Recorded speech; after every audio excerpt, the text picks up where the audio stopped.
शेतकऱ्यांच्या धरण आंदोलनास उपस्थित असलेले जालना विधानसभा मतदारसंघाचे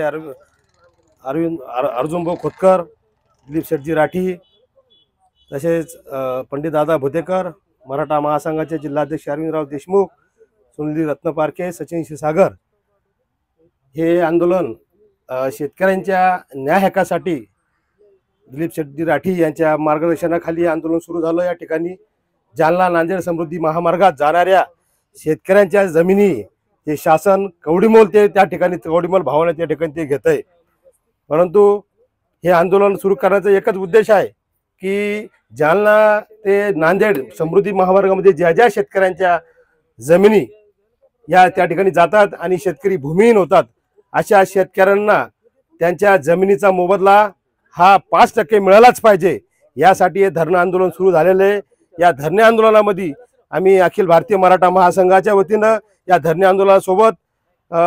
पूर्ण तन मन धनाने या ठिकाणी आंदोलन राहू आणि तात्काळ शासनाने या शेतकऱ्यांच्या मागण्या